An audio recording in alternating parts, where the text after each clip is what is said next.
Well, I think I'm very, very happy to kind of be here. Samagam was started by Obin, and we've been talking about all these talks, and I have tried to attend many of them. It's one of the possibly the most fantastic things that the city has seen in terms of architects coming together, and I almost feel at home here. And I think that it's very important that what you practice has a certain premise, and I think the premise becomes an important aspect to drive your design ideas. The reason I call it between analytical and intuitive is sometimes I don't know whether I design based on analysis or whether I design just by the gut feel, as we call it, by the sensorial touch, as we call it. So I think it was very important for me to look into the almost by preparing this talk, went backwards in my sort of career and in terms of the various work that we're doing, to see what piece of the analytical part comes into your practice and what piece of the intuitive comes into the practice. Next. I wanted to share this image, because I think I've spent 8 years in this place. I think some people can relate to this. This is north lawns of our campus in SEPT, where I started my idea of sensorial thinking, because I was never an analytical professional. I was just intuitively bent on designing buildings or spaces and sensorially connect to water, landscape. And I think SEPT essentially was the breeding ground of creative ideas, of learning from friends, learning from colleagues. And it was probably the point which I always start as a point of reference. And of course, after a few years, I landed up another graduate program at MIT, which was much more technocratic, analytical, number crunching. I had 2 degrees I did. One was in urban design and the other one in real estate studies. And if you ask me why, in those days we were very concerned about understanding how do you make the design happen. We all almost knew that it was almost like a crusade to do good design. By crusade I mean that it's a struggle. You have to pull all your tricks off your bag to make sure that the design gets done or your intent is fulfilled. So it got me to almost thinking that is design it all, or is it the process that matters more? Is it the negotiations, the strategy, and sometimes understanding the financial implications of policy making, of real estate investment issues, which you almost would like to kind of learn. And I think that part of it is the analytical part, and analytical not only in process but also in terms of theoretical premise of why, what is. And maybe I still lie in that little space jostling between analytics and sensorial. So most of the work sort of evolves from that. Next. And I can't not name and show a couple of faces here. These guys have been our professors, and we've all learned a bit from them. I had Professor Varki, some of you may have heard of him, I'm sure none of you know him, was our director, and he essentially introduced me to this world of listing out who are the architects who are the sensorial architects and who are the architects who base a lot on research and theory and then does something. And it was very important and I pretty much asked him, who am I? I said that you'll figure out one day in your life. And I think that search is still on, and I feel that there's always a bit from each other. Anant Raje, of course, everybody knows, a great Indian master, was a faculty, and we were also fortunate in this little play school called SEPT to have insights into his family life. His daughter was a very dear friend. And he got into this idea of really analyzing each and every form and space and order. And we are very lucky to have personal tours around IIM, hearing anecdotes of what Louis Kahn had told him and why he did what he did, or even training at his office in one of the summers where we had to hand draw sheets only by rotating pens, and each brick was exposed, so each line had to be drawn in the most detailed way. And when one line was wrong, we had to start all over again. So that's Anant Raje for you. And Toshi, of course, was a gentleman who I had worked with for 2 years before my graduate studies and after my undergrad. he was very kind to say that if you're from Calcutta, so I'll give you a project in Calcutta to do. And he's obviously a founder of our school, and you learned a lot of these stories and these methods of imagining spaces which are absolutely timeless. And one of the things I sort of carry on from his legacy is to sort of make the place rooted to a context, understanding the layers, because the school as a whole had done a lot of work in documenting parts of Ahmedabad and Gujarat and neighboring states. So that kind of created a huge resource of documentation, which then obviously helped people to look and read and then design. This gentleman is a guy called Leo Pereira, who's obviously one of my very dear mentors. He is the most sensorial person I've ever seen. He's the kind of guy who would smell a tree and design based on that, or who would just get a proportion right from the heart, not from the drawing board. And that's another way of taking a bit from this person. And I don't need to introduce you to Professor Charles Correa. He was the only sensorial faculty at MIT of mine. He was teaching us this waterfront design studio. And while everybody was talking numbers, and he said, "Boss, I'm an architect. I can only play around with proportions. And if you get a proportion right, that's all you need to do." That's one statement I remember closely.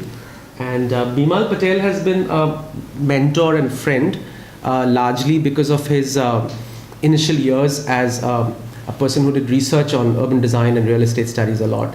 And today, of course, he's the director of the campus. And we've got a lot of knowledge and excitement from his ability to do urban design and sort of realistically implement it. So the reason I put these images out there is sort of, I feel I carry a little piece from all these guys, and of course from friends, but this has been this largely overlying influence. This is of course Neelkanth Chhaya, who's a very, very reputed and famous architect. Doshi's legacy. We worked closely with him during the Ambuja project years. Next. I'll also showcase a couple of projects I did as a professional in the US, being part of the firm called Bayer Blinderbell, where I was working after my master's. This project called the University of Maryland campus, about Princess Anne is a city about 2 hours from Washington DC. And this particular campus was pretty much given to me as a fresh graduate, and the way things happen in the US is that these guys just literally give a project and say, "Hey, this is a campus. Why don't you draw it? Why don't you manage this project?" And this campus had a little bit of a little core, old core, and we sort of started placing buildings around to create diagonals and quadrants and have a road map. So sort of looking at transportation. This is a final output plan, but we make usually an urban design report, which some urban designers probably may know. And these are the only advantage is these urban design projects are all implemented in a timeline, in a certain scope, in a certain sort of sequential way. Next. I graduated in the famous year of 2001. And I graduated from MIT in 2001, June, July. And in a couple of months, September 11th happened. And funnily enough, I started working in the firm called Bayer Blinderbell in Washington, DC. And our firm was given the job of designing the first firm given the job, because they were kind of very close to the Port Authority terminal. And Port Authority as an entity hired BBB, and hence the urban design team was a very small team of about 10 odd people. So we were given the task of designing these 6 options. So some of us worked on each of the options. And if you can see, this is the option that was ultimately chosen with the 2 towers, where the footprint of the 2 towers was maintained. Memorial Park and the plaza concepts. So all sorts of ideas of, and this sort of connected a lot to me in terms of how much do you build for real estate value and how much do you not build for the idea of memory. Now, I don't know whether to call that analytical or sensorial, but these are the points where these 2 issues start collating with each other. And next, I think another large project which I spent a lot of months working in Washington was the waterfront of Washington. This whole water edge was redesigned with housing blocks and densification of old warehouse spaces. And I think my passion of looking at water and water edges started very strongly during these years at BBB, working on the Anacostia waterfront. And of course, when I reached Kolkata a few years later, 2005, I could not help but looking into the water system of our city. And of course, there are a lot of personal and professional reasons why you decided to come back to your roots. And it was very important that I wanted to sort of pretty much take on the understanding of the city. Pretty similar to how Toshi at one point of time was trying to understand the context of Ahmedabad by research and analysis and studies. For me, looking at the macro perspective of the city was very critical, and of course, having done a lot of waterfront work personally, and if you see some of the work and the research that we're doing at a macro and a micro level, all relate to the larger understanding of the city, or at least making attempts to do so. Next. For me, Kolkata was almost a rediscovery. I grew up here, but obviously for 14 odd years I was not here. And for me, when I came back, it was to almost look into these various elements of the city, like the river, the pond, the adda, the courtyards, the louvers, and these objects and elements starts sort of overarching my thinking and practice as a critical regionalist who analyzes partially, who thinks sensorially, who feels from the heart, and wants to sort of craft spaces which make a lot of contextual sense. Next. And of course, there's another map which we initially did to understand the whole wetland system. And while your practice is slow, so you're doing a small project or a small architectural intervention, but at a certain research level, to understand the larger playing yard of the city, it was very important to kind of look into the whole blue-green system of the city, as I call it. And since the city's regional perspective is very, very important in the larger global context, this is probably to me even more historic and more important and much more something to treasure even than the architecture legacy. Next. So we, of course, my memories of the city, the adda, the golpo, the rasta, where you sort of start looking at scales of the city, you start looking at social relationships, interactions, and you kind of build on that as a layer apart from the macro analytical perspective. Next. Some of you have not seen my studio, so I thought I'll include this. This is a little house we had designed when I was a student, and I've now converted this is the office, and there's a place upstairs where you work, and ground floor is a bunch of young professionals who drive our 10-person office. And this is where, of course, I decided to make a camp here and use this as a starting point for our little shop on the other side of the city. Next. I put in this image also because I think largely the issues that we're dealing with is local language, context, sustainability. This image, Robin, you should remember. It's given to me by him in one of his morning walks. So that talks about our sort of relationship and bonding with this practice. And of course, a bit of industrial revitalization. I was very, very excited to do some industrial work, as if I'm almost trying to reindustrialize this illustrious city of Calcutta. Feeble attempts, but nevertheless, small starts, nevertheless, doing a bunch of industrial projects. Next. Quick idea of what the firm does. It does a lot of research and outreach projects. I have been sort of in this whole faculty mindset, teaching in CEPT initially, and then doing some years at MIT trying to earn my living, and then coming back, doing studios, doing juries, and most recently being very closely associated with CEPT and Kamla Raheja for this design studios, and of course I drop into IIT once in a while. So we wanted to sort of quickly look at 4 such things we have done recently in terms of research and outreach. Next. One is of course this little collaboration we're doing with MIT's Infrastructure Architecture Lab. Arindam Datto is a friend and a senior, and is a very fun guy who kind of said that let's do some research projects together and collaborate with your office contractually. So there's a contract for a research collaboration, money and time, etc. So we wanted to sort of start looking into few sites of Bodo Bazar. Now, who would go to Bodo Bazar? Even me, as a lovely urbanist, kind of stayed away from the dense, messy places of the city. But nevertheless, we started looking into really taking documentation of each part of the city. Some of the sketches, and of course some people from the office started taking early mornings to sort of really understand the sectional density of how immensely dense the city's core is in terms of the character, the mixed-use character, the bazaars. And for me, it was not only fantasizing on the blue-green system, but really sort of engage with it, to really look at the heart and the core of the city that I had come back to. And next, and to see the informal market. This is a shot that the sketch has been made from on top of a building, which I actually slyly climbed early. I'm not a morning riser like many of my friends, but I somehow still pulled out of the bed and went to Posta Market early in the morning and made sure, and then actually see the entire fruit market laid out. And that's my city, as much as the more pristine parts of the city are. That is one, and of course there are whole book being made out of this laboratory project. This is the studio I collaborated and curated with Krivya, Mumbai. Very, very smart students, urban design students, friends who have been very kind to allow me to curate this.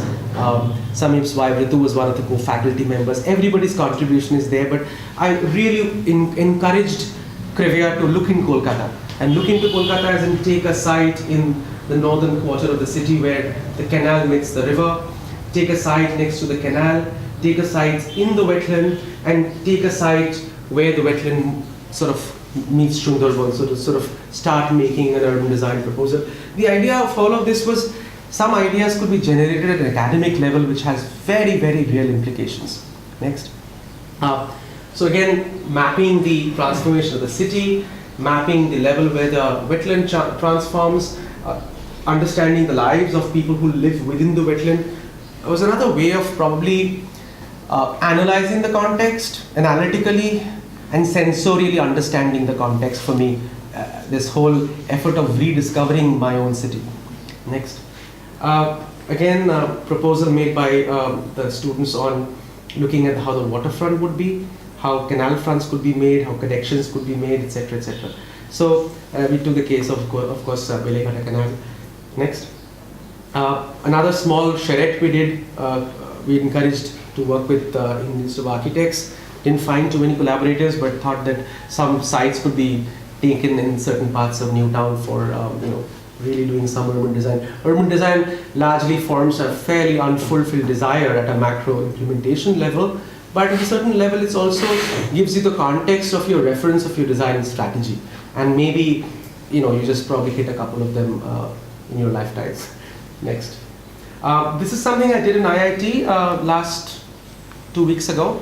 And this was also an idea that I wanted to seed plant in IIT through a workshop, which I intend to obviously conduct with KF, in KF, as a core member of KF, where a very dear friend and sister of mine called Komalika, who spoke a few weeks ago, will take up next the 5 sites which I feel are key drivers of our state. Now I'm in the business of showcasing and branding, guys. I'm from the business school. I want to market the city. I want to say the city is the best. And I want to figure out, this is my little wetland talking. It's not about protest. It's about understanding the making of a city in the blue-green system. This is of course Bakura, where my very dear friend Robin actually understands the materiality. And then, so somebody actually made a workshop, like a 15-20 slide business plan. How do you kind of make an idea of institutions? And maybe that then KF picks up from where they have left at in proposing to the West Bengal Tourism Ministry that, hey, you know what, you can make 5 RFPs and all of us have work. So again, it's a bit of analytical and a bit of the sensorial. Sensorial comes from your gut, your love, your sort of smell of a place, and the analytical comes from, hey, how do I work it out? So a bit of both. The river trail is a very old favorite project of mine, which Professor Correa had spoken to me about, that one day you should go back to Kolkata and try to do this. He was given this project by the government, Port Trust, and it didn't sort of take off. It did take off, but not in a very structured manner. This is called the river trail, where all these places from the northernmost point to the south could be connected through a lovely trail. Now this is the one I want to do myself. It's an app I want to design. Essentially the app would connect you and make you part of a larger trail of the city. So you start appreciating your city. So I can just tell my business friends and my social friends that, can you just download the app? And then they would almost start looking into a lot of resources, the hidden resources of the city. They just might see some lovely projects that some of us do in the trail itself. And of course there is Sundarbans, which is could be a studio, unexplored reality, and of course Murshidabad, which with obviously some work Kamalika has done in the region, but starting of many thought processes. Next. I also design buildings, few of them. We have a small practice, so I kind of intensely get involved in few. Initially, I was not being able to design a lot of projects because I thought I'll change the city overnight, but it didn't happen. So I started from small projects. Some did get built, and the first one is Ibiza Resort. Next. A lot of you have seen the photos probably. It's kind of fairly featured these days. You know how projects happen, and I feel very honestly in this very informal setup is that you get a project and just like, hey, you just do this, and that project then becomes a way in which you start taking sense of references and where you take that project to, and using of similar systems that I wanted to. Next, arches, my sort of ideas to connect by forms. Next, by colonnades and lobbies and landscapes and how sort of building interacts with each other. Next, the master plan, of course, was done by me, where this is an old building where we sort of created accesses and created the whole banquet complex, the hotel block and the spa blocks. It is very important to note that there were obviously other collaborators who helped us in the interiors, who helped us in the landscape, like PL Design from Thailand. I learned a lot of regional landscape from these guys. And of course, we had so little work that we pretty much gave 80% of our time on that project, thinking that, hey, if nothing else happens, maybe one project will. So you kind of, the analytical went away, the intuitive brought in, and it's just pure passion and heart. Next. I like to make axos because it talks about the kit of parts, how elements bring and make the whole. Maybe a bit of the analytical comes in here, where you sensorily make something, but analytically deconstruct the same thing to sort of understand what the parts are. Next. Yes, of course, it's next to the water body. I find that a very interesting way all the projects are getting connected. Next.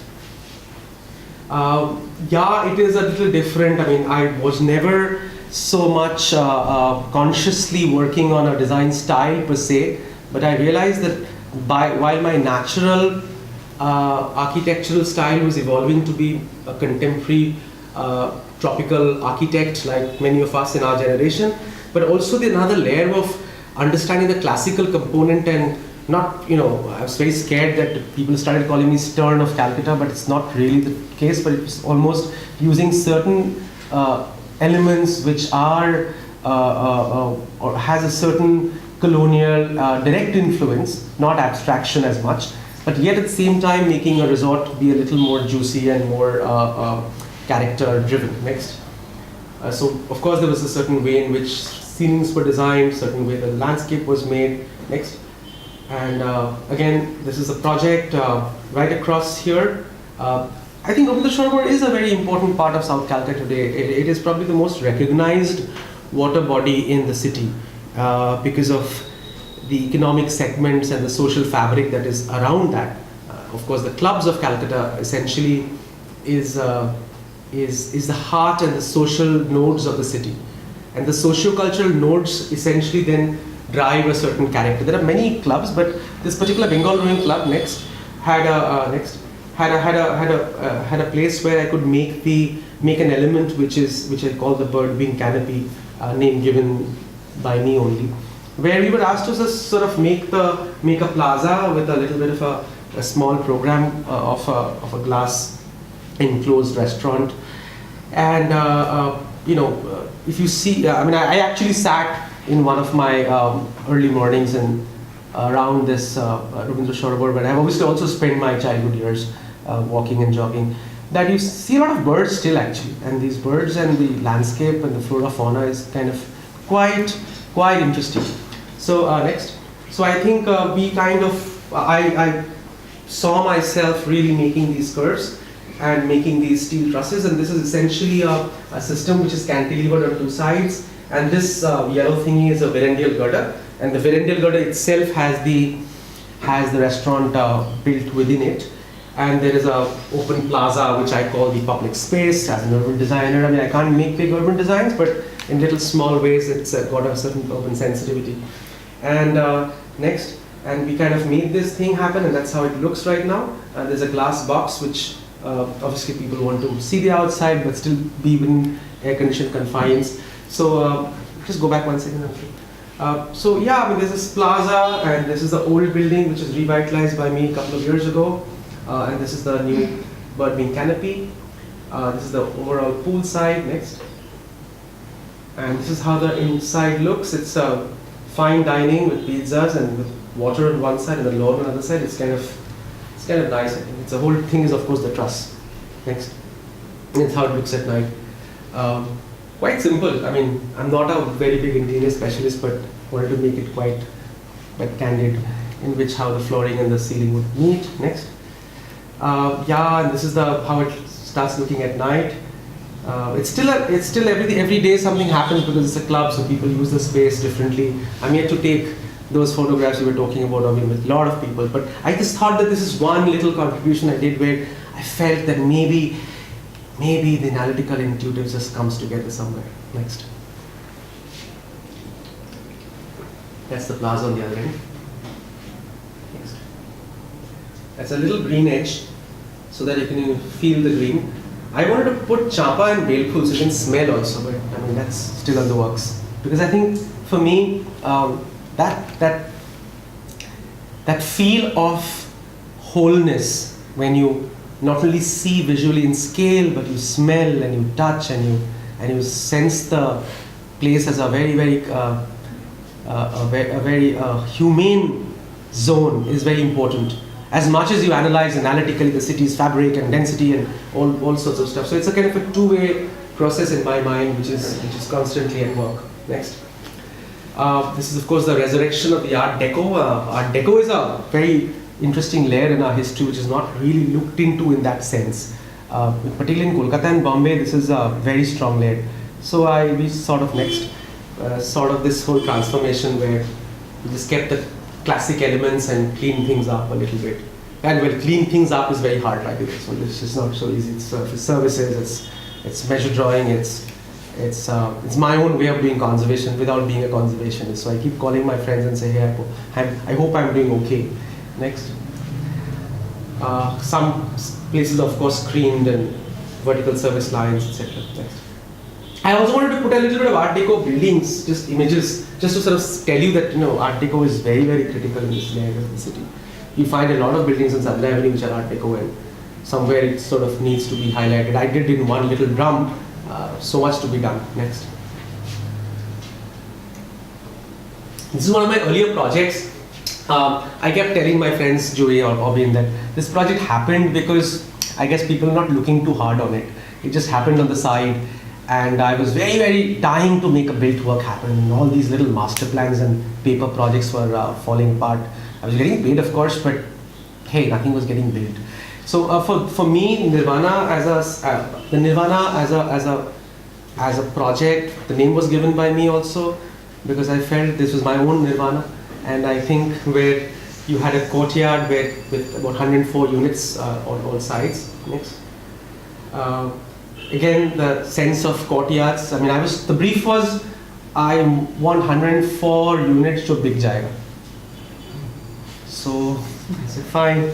And chota bana dena. So that was essentially the brief.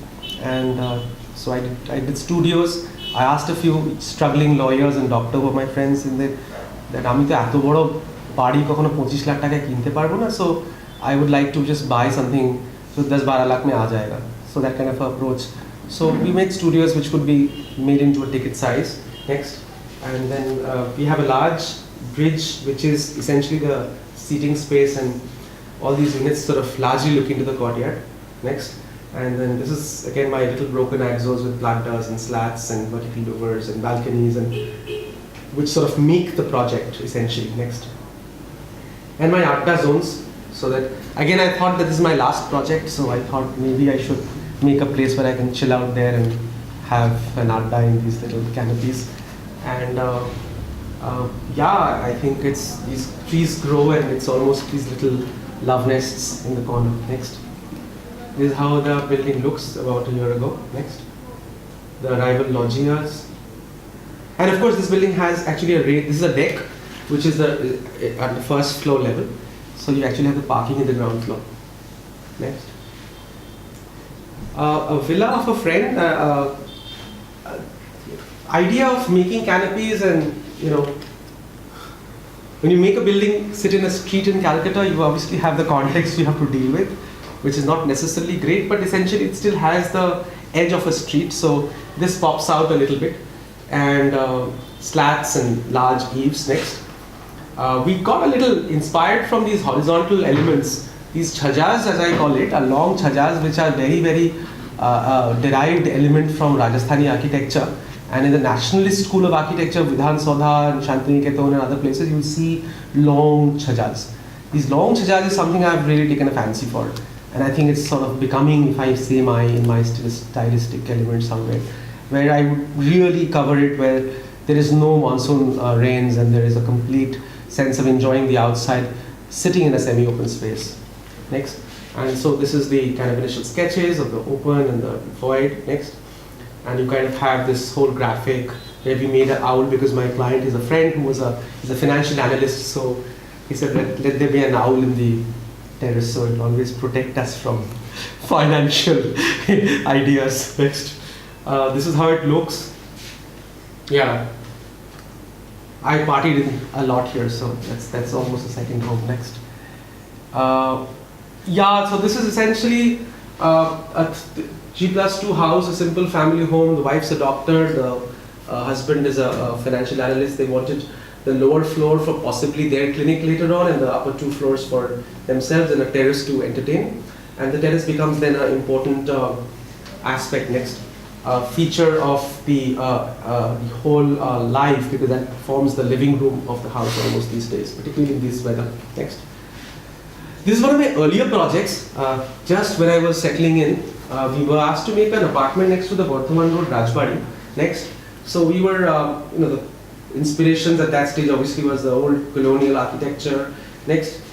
So the louvers and the cast iron jalis and these kind of stuff. Next. So we did something like that. It was a way in which I thought that we would possibly relate somewhere to the openings. It's a way in which these little light would then filter through the louvers, etc. Next. So that's like the relatively larger dolo then each building then has, each apartment then has a screen. Next. Of course, this is also against water body, so it seems by chance all my projects have this whole underlying theme of the city and the water and its relationships. Next. Couple of SketchUp views, nothing great guys, but this is all that is right now in the sites. Hopefully another talk, another year later, all this will be also built work. Next. This is a project that we're doing in Alapur, and there is we are making this whole building happen. Next. This is essentially a large house for a family, a large extended family where they have their servants' quarters. Servants are of course managers and whole battery of support system, and there are 4 floors for 4 different families, and this floor opens up in the terrace, and this floor has its terrace above. Screens and louvers, nothing major. Next. So we are using a lot of vertical screens and services to hide the air conditioning units, and generally a simple character instead of making it too opulent. Next. This is another view from the lawn side where there are pergolas. Next. This is again the broken axo to look at the 2-3 elements that we're using: louvers, slats, glass railings, and mainly stucco paint. Next.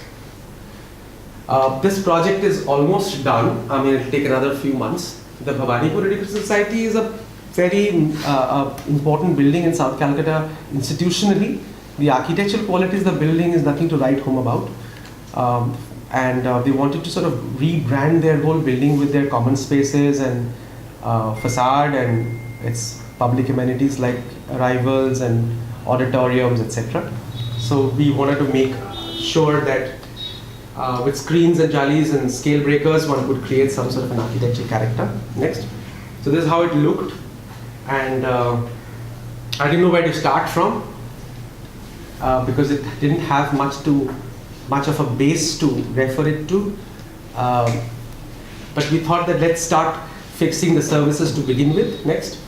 And this is how it looks now. It's almost done. There will be some signages and landscape on the facade, but all the louvers are closed with allowing it to breathe. This is a portion where all the services been brought in, and the railings and the canopies are cleaned up because these were all sort of falling apart, and somewhere we wanted to make sure that the whole gallery then looks into the courtyard. And a couple of more things are, it's work in progress, guys, but we're looking at probably closing it very soon. So this sort of a signage would come in that courtyard, and HPL cladding sheets to kind of pretty much give a new jacket to an old building. I mean, this couldn't have come down because of their the FSI that they holds in the heart of the city. We are now working on the lighting. Hopefully it will light up because it's right in the heart of Elgin Road. Next. So this is how it looks today. So certain portions have come up, and this front portion is still being worked upon. This is a photo as of yesterday. Next. This is a project we're doing in Durgapur, which is again a full office building with its interiors and exteriors. We are trying to sort of use terracottas, and this terracotta patterns would actually is a cotton steel pattern, and this cotton steel we're trying to redesign each penetration in a very detailed way, which sort of can tell a story of a graphic or a tribal art form. Next. So this is again 6 stories of office building. Next. This is where the folk art could be on the undersurface of a canopy on the top, and these are the cast iron scale breakers. Next. Next. That is, of course, also being built in an advanced stage of construction. The Bagshwara Canal. This is, of course, you recognize this building in the background. This is Aubin's Presidency College, and somewhere in the front, one side is made. Hopefully they will make this side, and hopefully one day they'll make the bridge so that the whole edge is sitting on a. For me, I don't know how much this will get done, but I'm very happy that there's a proposal being accepted and there is something being done on a canal front, because I feel that even if half a kilometer gets done, then there's a positive understanding of the canal system. So there is where the analytical and the intuitive sort of starts coming together. This is the edge. There is a little boat strap. There's a sort of a deck, and there's a little canopy on this side. And this portion is done right now, as you can see, and this is a portion which is now, hopefully the work will begin soon. Next.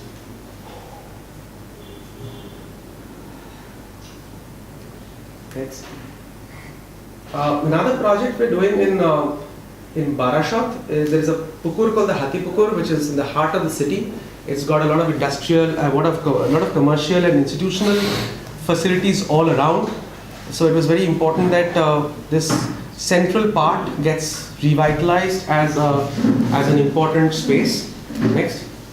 So this is the pukur, and there is an island, and we have put in all sorts of elements, including a small banqueting facility to redesign the water feature.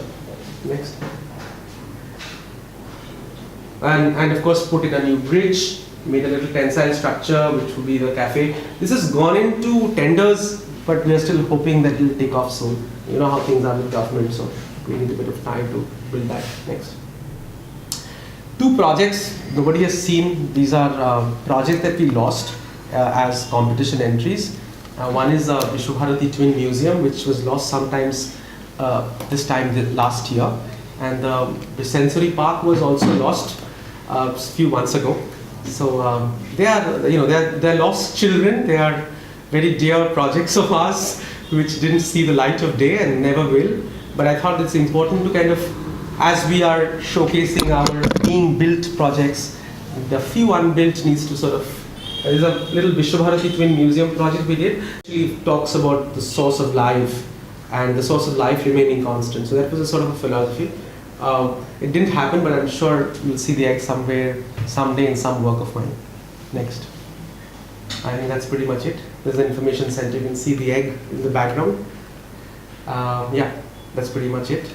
An aerial view of that whole walkway and a whole bunch of oval-shaped facilities and areas where differently abled people could climb and could walk, and flowers of all kinds people would smell. Wayfinders, which would be physically somebody could hold on to, or even the gallery of bells. So as they would move, they almost act like a wind chime. And of course, the experience of the egg. Yep.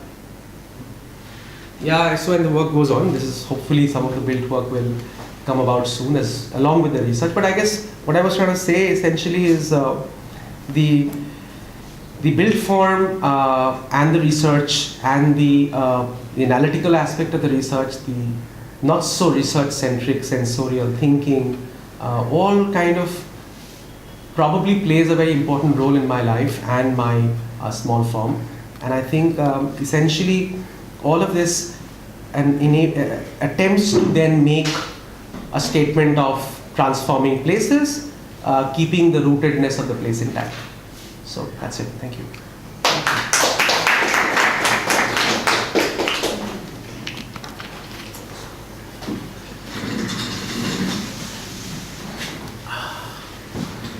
Since I ask most of the questions on the other side of the table, I'm wondering, I'm missing my friends a little bit. But anyway, please go ahead.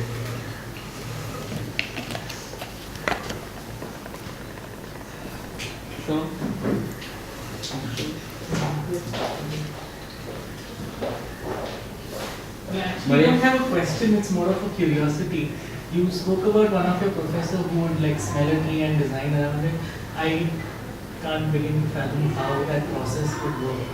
So if you how... Okay, yeah. Leo Pereira? Yeah, Leo Pereira is a professor out of MSU Baroda. He has been a mentor to generations of practice, including Bimal Patel and Rahul Mehrotra and me, of course. My personal attention to his detail was because his daughter is a very dear friend of mine called Lisa, who's practicing in Zurich right now. So essentially Leo does houses in Ahmedabad and Bhavnagar and many parts of Gujarat for... I've heard absolutely mind-blowing all houses. Yes, design. So it's kind of, we think that we can, of course, I also doing houses which have, I think, good proportions, but that's not it. You sort of, you understand the context and you kind of almost sense that there's a tree. So I'm giving you an anecdote of one house that is his own house, which I just shared with Joey. Essentially, his house had openings where he would like to design the opening in such a way, and of course the light in Ahmedabad is very harsh and bright, so the openings would be, if I remember, on a load-bearing wall about 1 feet by 1 feet, or even less than that, and it would figure out a way that in a certain time of the day it would fall into a certain portion of the material that would then give a certain reflection. So it would almost be like a journey where it'd say that, okay, during the summer months, Ayan, the light comes in a way, it hits the white wall, and that reflects into the Kota stone, and you see the light colored Kota stone in a different light. Or another example, he has a lawn and a garden, and that garden has a mound, which is nothing but an earth mound. So the earth mound is actually designed or the mound is made in such a corner of the garden where you would actually then lean back on that earth mound only to see a certain viewing angle of the project. He mentioned that when he was building the house, he saw a very important gulmohar tree on the other side of the road. So he kind of made the window, he doesn't have windows, his doors have there's no lintel really, it's up to beam, and these are sort of slab beam constructions largely, so you don't really see a beam, it's the undersoffit of a RCC. So so you kind of then take that snapshot as a starting point to get a contextual reference. So sensorially referring to the context is probably what you start picking on. I mean, in most of my built work, I've tried to have a certain such underplay of that. And, you know, I thought during my practice years or my learning years that I may not be the best architect analytically. I may not be able to analyze so much of theory. I mean, I did after years a bit. But if you get your heart in the right place as a human being, as a person, and get the passion right, you'll create architecture that Leo would, where he almost showed us a way that even you can. So don't be afraid to create something sensorially. So I think that was a point of start. And he's such a mentor that even the other day when I was taking a jury in Sept, I actually encountered Rahul, who was excitedly taking Leo to his building saying that, sir, do you think it's okay? So that's the level of respect, sensorial's command. I'm not a theoretician. I have done some studies in my master's and work. But definitely we've tried to abstract a little bit of theory to give a certain reference to a place, and we've tried our best to kind of have a little analytical undertone to our work. But I think even today my sensorial understanding of just getting the proportion right is something that guides my little projects and my possibly larger projects down the road. And maybe the analytical footprint is more sort of to get yourself in the right line of thinking. Yeah, I guess it's a long answer to your short question.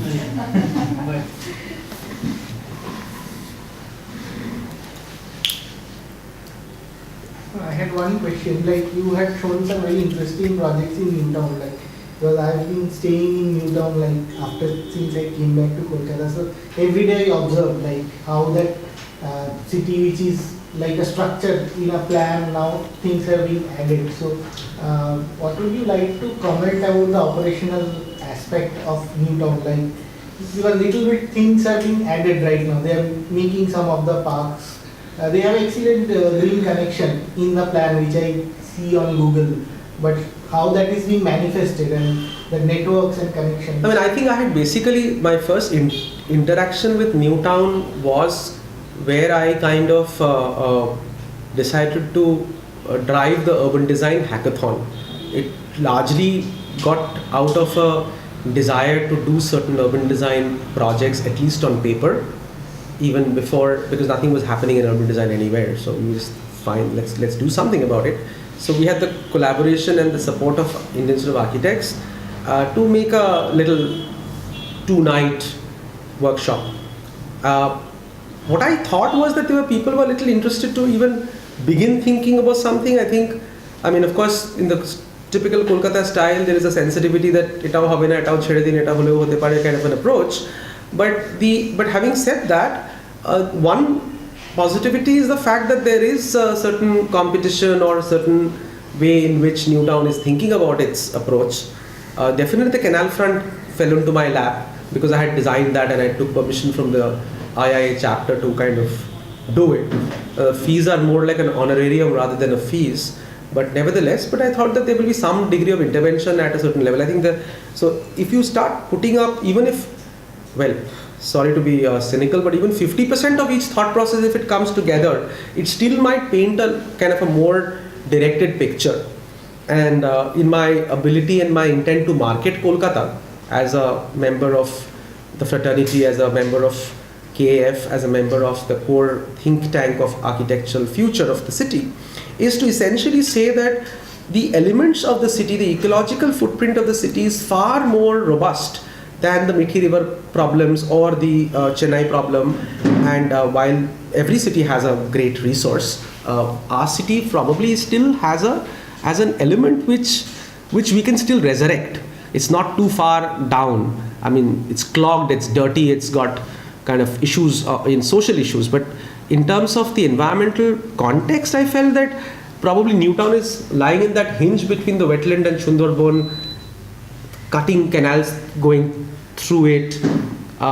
So I come back to my water studio where I pretty much just re-establish what is there. I mean, I'm not created that, I've just talking about what it's already there, almost as an architectural journalist who kind of is more obsessed about understanding the systems. Again, from a very doshi mindset, who used all of our student life to document various parts of the city of Ahmedabad and the various resources all around.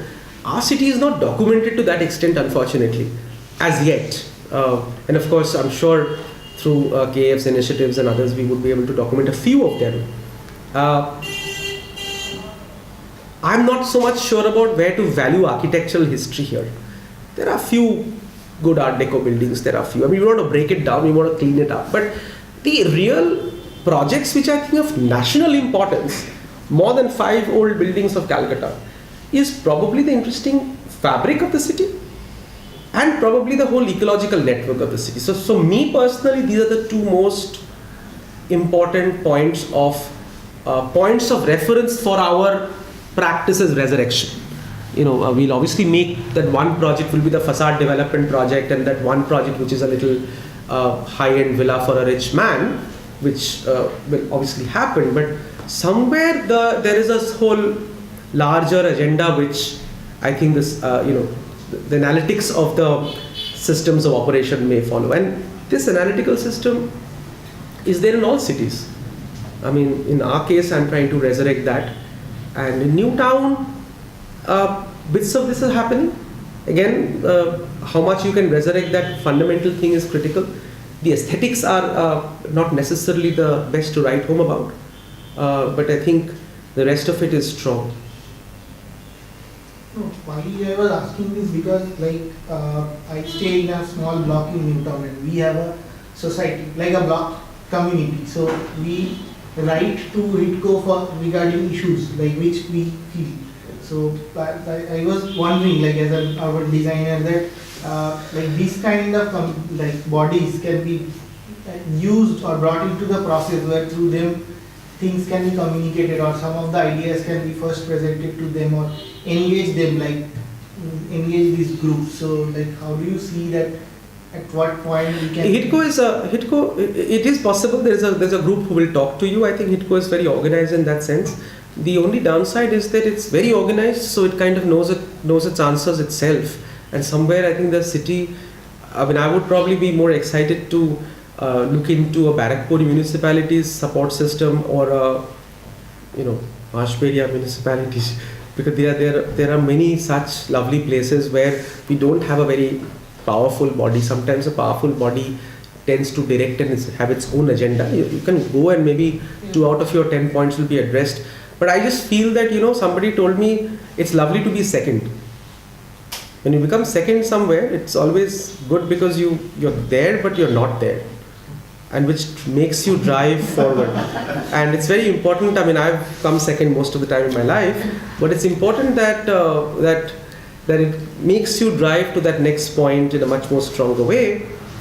Particularly, essentially losing communities like Chandanagar or some godforsaken little town has the loveliest riverfront and has the most hidden story.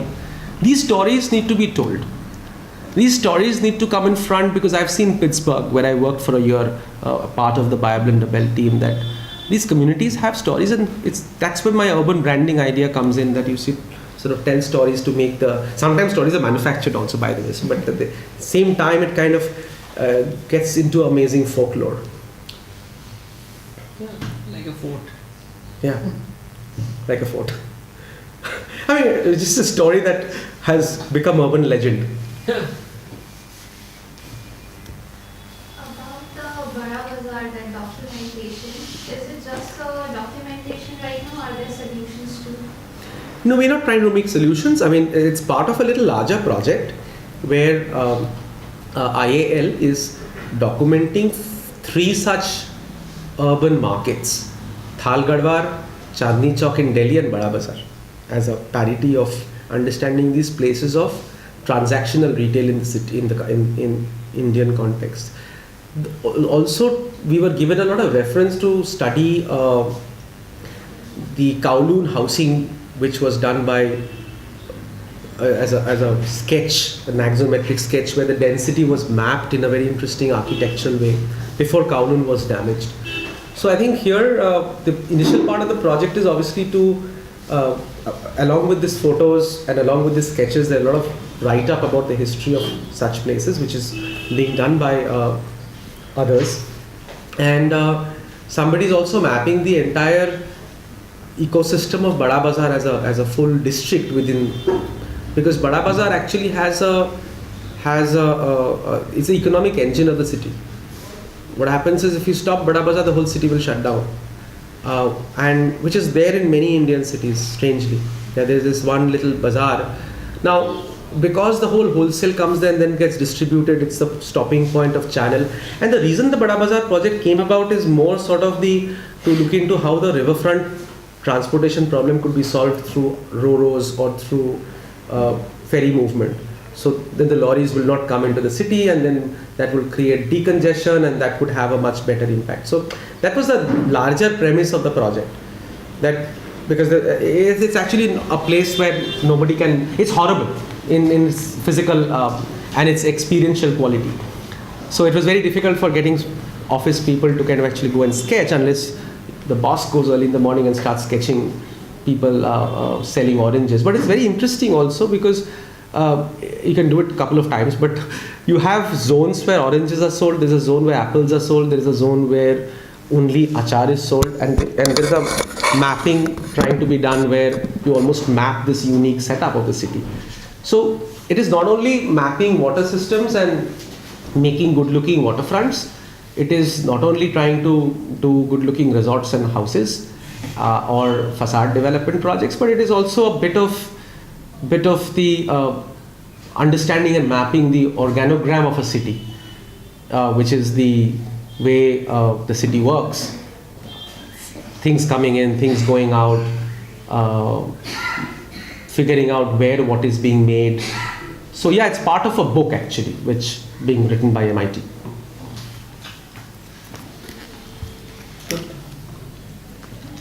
So thank you for such a lovely presentations. Number one, number two, finally to lead some of the things what you said in terms of game or lead the projects honestly. That's really fun. Absolutely.